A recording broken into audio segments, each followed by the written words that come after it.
Some of us get lucky and get a lot of money and a lot of fame and a lot of fancy toys, and these are the cursed ones, okay? Believe it.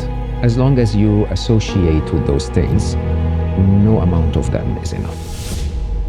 One of the things I'd love to talk about, and it might feel a little bit alien to what you typically talk about, but a large portion of our audience is in that stage of their lives where they are pursuing the old career that you had, what you were striving for back then. And I'd love to talk about that now, and then throughout the rest of this conversation, we can sort of strip that back a little bit and talk about sort of the opposite side of that. But back then, when you started to achieve those goals, what did that mean to you, and what sort of frame of mind were you in trying to get to a company like Google? Would you believe me if I said I was never trying? So my wonderful daughter always tells me I've been paid in advance, which really, really summarizes. I mean, I can easily tell you, other than the loss of Ali, I'm probably the luckiest person you've ever met.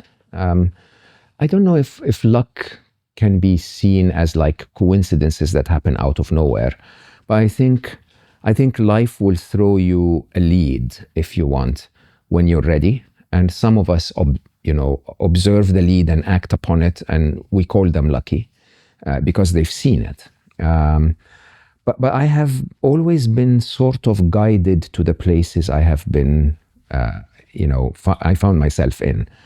I think the example that summarizes it very, very clearly is Google. Okay, the reason I joined Google, believe it or not, is I was at the time the head of the telecom sector for emerging markets at Microsoft.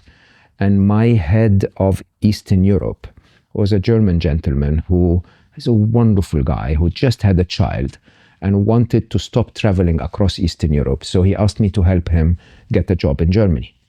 So I spoke to the head of the country manager of Germany, and I recommended him very heavily. And so they basically decided to hire him as a sales manager for the German business. And listen to how life works. Huh? I'm sitting in front of him in a sales conference somewhere, I think Rhodes, if I remember correctly. I get a call from the head of Germany saying, I just wanted you to know before I tell him that we've chosen him. So I said, he's sitting in front of me. So he said, oh, that's wonderful. Why don't you tell him? So I tell him, he picks up the phone, calls his wife, says, I'm so happy. I'm not going to be traveling anymore. I'm going to be spending time with you and my child. Everything's wonderful. He hangs up. He gets a call from a headhunter trying to hire him to head emerging markets for Google. So he basically responds by saying, no, I don't want that at all. I've just got exactly what I want, right? But I know the right person for you. And he hands the phone over to me, where I go like, no, I'm not interested. And she goes like, are you stupid? I kid you not. I mean, Agnieszka is still one of my best friends today, and she was the headhunter for Google at the time. And she goes like, are you stupid? I'm giving you the opportunity to work for Google. And I said, well, I think you caught my attention, but I really am happy doing what I'm doing. So she said, maybe you'll be happier. Why don't you go interview, right? And then decide. And if a lot of people will tell you, oh yeah, I made it. I was the head of Google, right? I didn't. I was stupid. I mean, literally, I was even spotted as stupid. But luck wanted me to be in a specific place. And I think a lot of people misunderstand that. The thing is, when I went to Google, I worked my backside off. No denial on that. But again, you have to understand that if you really look at life as all about you, okay, you're going to have to battle through life to get to where you want to be. If you look at life as part of you and that you have a role in life for you and for others, life will tap you on the back and push you forward. Okay?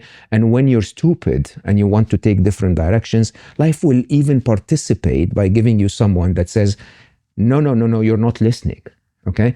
And I really, really think that anyone who sees it any other way is arrogant.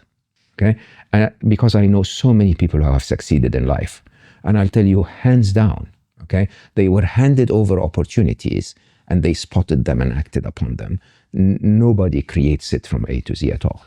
Just a quick interruption for the video, guys. As many of you know, we are independent creators and filmmakers, but there is a massive attack on us right now. Traditional media over the last few years has started to slowly die. They are no longer the independent voice that you first thought they were. That's why we've created Mulligan Brothers Patreon. We've built something special for our most dedicated supporters, and I want to break it down for you real quick. The supporter tier gets you ad-free early access to both video and audio versions of Mulligan Brothers interviews 24 hours before it goes public. The executive tier gets you everything that a supporter tier gets, plus more. Exclusive interviews and behind the scenes content, walk and talks, daily routines, unreleased interviews, the stuff that you don't see anywhere else. And finally, the executive producer tier. Everything from the supporter tier and the executive tier, plus exclusive perks. Access to our treatment packages. Be the first to see which guests are coming up and get insight into the topics we'll be discussing before anyone else. And you'll even get an executive producer credit on every single documentary that we make. So if you've ever wanted to support the Mulligan Brothers mission of inspiring change so we can go around the world and get these stories that nobody else will, this is exactly how you do it. Go to patreon.com/Mulligan Brothers or click the link in the description or scan the QR code on screen. Join the community and help us inspire change. Let's dive back into the video. Just to speak to the achieving it though, you know, once you started to, I guess you weren't, like you said, you weren't aiming there or striving for that, but once you started to get the material benefits, you know, you were starting to get the accolades and probably highly regarded in your, you know, sector, in your space. To sing to that for the people who watch that, who want that, what was that like? Like, what was that moment like? So some of us get lucky. And get a lot of money and a lot of fame and a lot of fancy toys and, you know, beautiful partners and whatever. And these are the cursed ones, okay? Believe it. As long as you associate with those things, no amount of them is enough, ever, okay? You could have the most beautiful partner on earth and you'll still look around and say, but, you know, she's too tall or she's too short or she's too this or too that, or I haven't tried this and maybe that, and right? You could have, you know, a beautiful, fancy, amazing car and then go like, but I want a hatchback and I want this and I want that, and right? And some of us get luckier, if you ask me, where I say most people would not actually be able to say those things don't matter until they've tried them. And I acknowledge that, okay? But some of us try them and get addicted to them, and then they spend a lifetime chasing something they don't need. And some of us try them and go like, it's not really what I wanted at all, okay? And you know, they stop, they reflect, they suddenly say, yeah, you know what, I could be with a different person every evening, but I'm missing something. I'm missing genuine, deep love. I'm missing a connection that is replaced by junk relationships, if you want, that are shallow. You could get the ability to buy reasonably nice clothes and, you know, look good in life and so on, but then because you care so much about that ego and that image, you start to chase more and more of it. And then one day you're bald and fat like I am, and then you no longer look amazing. Okay? I never did anyway. But you see, the idea is if you're associated with that, your ego works against you.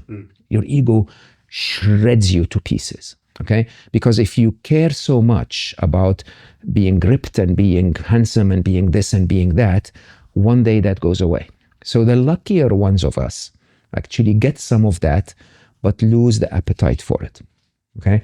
And I have to admit, I don't know how to say this. There was this fable that they teach in my part of the world about someone that goes to the scholar that teaches religion and spirituality and goes like, you're the teacher for all of us, tell me the secret of happiness. And the scholar says, I'm sitting in a very simple place on a simple mat. He says, no, I'm not the best person to teach you this. You need to go to my friend and he will teach you. And so he goes to his friend, and his friend is living in a massive palace. Everything is gold, marble everywhere. And he refuses to meet him. Okay? And so he goes back to his scholar and he says, so what are you saying? The secret of happiness is to have a palace with marble? And he said, no. The secret of happiness is that my friend has a palace with everything in it. But if he lost it all tomorrow, he wouldn't blink. Okay? I have this mat that I'm sitting on, and if you took it from underneath me, I will kill you.